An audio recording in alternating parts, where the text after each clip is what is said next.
शासन में है वो देश के हित में काम नहीं कर रहे और सारे इतिहास को बदल रहे हैं। आजादी की लड़ाई को भी भूला दे। हिंदुस्तान की नींव पर आक्रमण हो रहा है, फाउंडेशन पर, इंस्टीट्यूशंस पर, आवाज पर बीजेपी और आरएसएस आक्रमण कर रहा है। बीजेपी गवर्नमेंट कानून ले आएंगे, जो काला कानून हम लोगों ने एक साथ में मिलके वो काला कानून के खिलाफ में हम लोग लड़ाई करेंगे। हमको खून बहेगा बहने दो, लेकिन हम देश को, जनता को रक्षा करेगा, नहीं तो इंडिया नहीं रहेगा। हमारी कोशिश यही रहेगी कि हम गांधी के मुल्क को गोडसे का मुल्क बनने नहीं देंगे। ये विपक्षी एकता में अनेकता है। 2024 के लिए जीत का फॉर्मूला मिल गया है। दल मिल गए हैं, लेकिन क्या दिल मिले हैं? क्या विपक्ष में है मोदी को हराने का दम? नमस्कार, मैं हूं आपके साथ कविता राणा। आज ये सवाल इसलिए पूछे जा रहे हैं क्योंकि चित्रकूट की धरती से आने वाले जगत गुरु स्वामी रामभद्राचार्य ने बिहार में जुटी विपक्षी एकता पर भविष्यवाणी कर दी है। अब देखिए ना, 6 महीने बाद लोकतंत्र का सबसे बड़ा महोत्सव यानी कि लोकसभा चुनाव है। 543 सीटों के नतीजे एक बार फिर देश की दिशा और दशा दोनों तय करेंगे और ऐसे में सत्ता से मोदी को बेदखल करने की ख्वाहिश रखने वाले विपक्षी पार्टियां एकजुट होने की कोशिशों में तो लगी हुई हैं। 2 दफा जनता द्वारा पीएम मोदी को देश की कमान सौंपी गई और आज पीएम मोदी की लीडरशिप में बीते 9 सालों में नए भारत की तस्वीर में कितना बड़े बदलाव आए हैं, ये तो हम आपको कई दफा बता चुके हैं। लेकिन आज आपको ये जानना जरूरी है कि बीते 9 सालों से मोदी को हराने के लिए विपक्ष पार्टियां एक साथ होने का दावा तो कर रही हैं। हालांकि उनके इन दावों में कितनी सच्चाई है, ये चुनावी मौसम में ही पता लग पाएगा। फिलहाल बीते महीने बिहारी बाबू मुख्यमंत्री नीतीश कुमार ने विपक्षी दलों को एकजुट करने के लिए पटना में एक मीटिंग रखी। गैर भाजपा दलों का महाजुटान करने के लिए इस बैठक में देखिए 17 दलों के नेता शामिल हुए। राहुल गांधी से लेकर ममता बनर्जी, अरविंद केजरीवाल, हेमंत सोरेन, अखिलेश यादव, उद्धव ठाकरे, सुप्रिया सुले, फारूक अब्दुल्ला, महबूबा मुफ्ती, सीताराम येचुरी, ये तमाम चेहरे विपक्षी एकता के नाम पर एक साथ दिखे। लेकिन क्या ये लोग अपनी कोशिशों में कामयाब हो पाएंगे? 2024 का लोकसभा चुनाव पीएम मोदी के लिए अब तक की सबसे बड़ी अग्नि परीक्षा होगी, क्योंकि देखिए जीत की हैट्रिक लगाने के लिए पीएम मोदी के लिए ये आखिरी मौका होगा। और ऐसे में क्या विपक्षी एकता मोदी की राह का रोड़ा बन पाएगा? इसको लेकर जगत गुरु स्वामी रामभद्राचार्य ने अपनी मन की बात बोल दी है। जगत गुरु रामभद्राचार्य इस बात की भविष्यवाणी कर चुके हैं कि विपक्षी चाहे जितनी भी एकजुट हो जाएं, वो फिर से हारेंगे, मोदी सरकार बनेगी। जी हाँ, इस बार जगत गुरु स्वामी रामभद्राचार्य ने विपक्षी एकता के हारने की भविष्यवाणी की है और जिसके बाद से राजनीतिक गलियारों में खलबली मच गई है, क्योंकि जगत गुरु की कई बातें और व्यक्तिगत की गई भविष्यवाणी कभी खाली नहीं गई है। इस समाज में देखिए रामभद्राचार्य महाराज का नाम सम्मान कितना है, इसका अंदाजा आप इसी से लगाइए कि करोड़ों की संख्या में लोग उनका अनुसरण करते हैं। कथावाचक स्वामी रामभद्राचार्य आज युवाओं के लिए किसी प्रेरणा से कम नहीं है, और ऐसा इसलिए क्योंकि देखिए बचपन से आंखों की रोशनी के बगैर सुनकर ज्ञान अर्जित किया उन्होंने। ना ही लिख सकते थे, ना ही पढ़ाई कर सकते थे, फिर भी हिम्मत उन्होंने कभी नहीं हारी।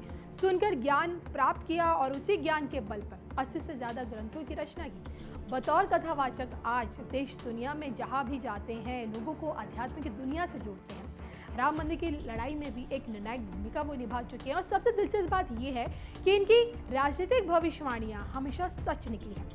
पीएम मोदी के 2 दफा प्रधानमंत्री बनने से लेकर योगी के 2 बार मुख्यमंत्री बनने तक की भविष्यवाणी हमेशा से सत्य हुई है। पहले भी पीएम मोदी की 3री बार प्रधानमंत्री बनने की भविष्यवाणी कर चुके हैं और अब देखिए विपक्षी एकता का भी भविष्य ये बता चुके हैं। अब पीएम मोदी और सीएम योगी दोनों के ही रामभद्राचार्य काफी करीबी माने गए हैं। पिछली बार पीएम मोदी के शपथ ग्रहण समारोह में जगत गुरु को देखा भी गया था। अभी हाल ही में तो देखिए मुख्यमंत्री योगी आदित्यनाथ ने जगत गुरु से किया क्या वादा भी निभाया। जी हाँ, कुछ दिनों पहले की बात है। दरअसल देखिए चित्रकूट में तुलसी पीठ सेवा न्यास जानकी कुंड नाम से धार्मिक और सामाजिक सेवा संस्था रामभद्राचार्य जी चलाते हैं और इसी संस्था के अंदर 2 अगस्त 1947 में उन्होंने दिव्यांग विश्वविद्यालय की नींव रखी और इसी विश्वविद्यालय को शासकीय दर्जा दिलाने की सिफारिश जगत गुरु ने मुख्यमंत्री योगी आदित्यनाथ से बीते साल यानी कि 2022 में की थी। जब बीते साल अगस्त माह में योगी जी उनसे मिलने पहुंचे थे चित्रकूट में उनके आश्रम में, और यहाँ अपने 2 दिवसीय दौरे में योगी आदित्यनाथ जी काफ़ी बिजी शेड्यूल था उनका, लेकिन प्रोटोकॉल्स तोड़ते हुए जगत गुरु के आश्रम पहुंचे थे। मीडिया रिपोर्ट्स के मुताबिक जो बातें जो बताई गई थी वो ये थी कि दोनों के बीच तकरीबन आधे घंटे तक की बातचीत थी और इसी वार्तालाप में योगी जी ने जगत गुरु से दिव्यांग विश्वविद्यालय को राजकीय दर्जा दिलाने का भी आश्वासन दिया था। और जगत गुरु के दिव्यांग विश्वविद्यालय को अब देखिए राजकीय विश्वविद्यालय का दर्जा मिल चुका है। अब भले ही देखिए जगत गुरु का यही दिव्यांग विश्वविद्यालय राज्य सरकार के अधीन होगा, लेकिन जगत गुरु आजीवन इसके कुलपति रहेंगे और उनके बाद प्रदेश के राज्यपाल इसके कुलपति होंगे। अब बहरहाल देखिए नीतीश बाबू का विपक्ष एकजुटान क्या पीएम मोदी के लिए सच में मुसीबत बन पाएगा? कमेंट करके आपने बताना जरूर है। और इसी के साथ साथ पीएम मोदी को लेकर विपक्ष नेताओं की जुबान क्या कहती है, चलिए आपको सुना देते हैं।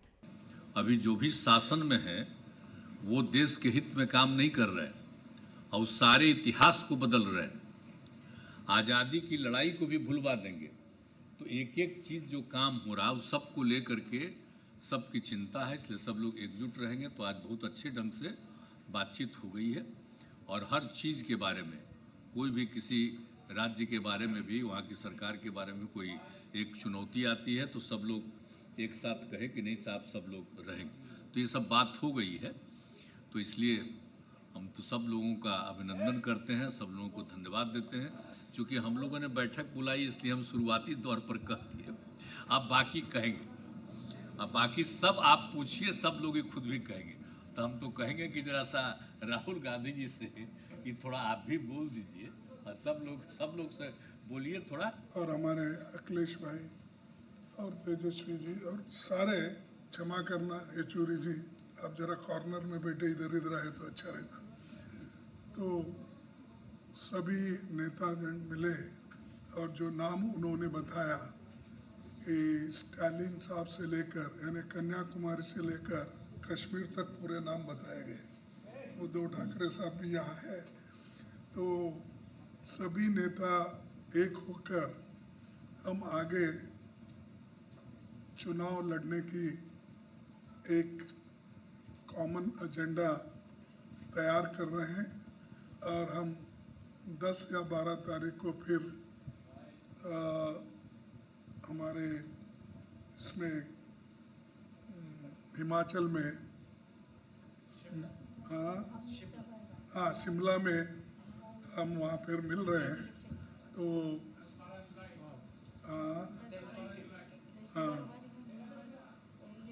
12 जुलाई बोलते ना, जो खैर हाँ ये तो टेंटेटिव है, लेकिन बहरहाल 1-2 दिन में आगे पीछे हो जाएगा, क्योंकि सभी नेताओं को कंसेंट करके फिर उसके बाद में चुनाव भी है बहुत से जगह पंचायत के और दूसरे। इसीलिए हम ये तय किया है कि वहाँ पर बैठकर एक एजेंडा बनाए और उसमें किन किन चीज़ों के ऊपर हम निर्णय ले सकते हैं और आगे किस ढंग से बढ़ना चाहिए। और हर राज्य में तो अलग अलग ढंग से हमको काम करना पड़ेगा, एक ही बात हर जगह नहीं चलती। तो उसके लिए भी हम ये करेंगे कि तय करेंगे कि तमिलनाडु में स्ट्रैटेजी क्या होना चाहिए, यूपी में क्या होना, बिहार में क्या होना, कश्मीर में क्या होना, ऐसा हर जगह, महाराष्ट्र में क्या, ये ऐसा सभी स्ट्रैटेजी करके एक निर्णय लेंगे और आगे भी फिर इस यूनिटी को बढ़ाने के लिए हम लोग पूरे काम करेंगे। एक होकर, एकजुट होकर 2024 की लड़ाई हमको लड़ना है और बीजेपी को सत्ता से बाहर करने का हम एक तय किए हैं। तो उसमें हम जरूर कामयाब होंगे और उसके लिए मैं नीतीश जी का, क्योंकि उन्होंने होस्ट किया आज, उनका धन्यवाद करता हूं। और सारे और बहुत से हमारे नेता, मैं अभी जैसा बोला कि स्टालिन वहाँ से आते तमिलनाडु से, तो उमर अब्दुल्ला साहब और महबूबा मुफ्ती साहब उन्होंने कश्मीर से आते।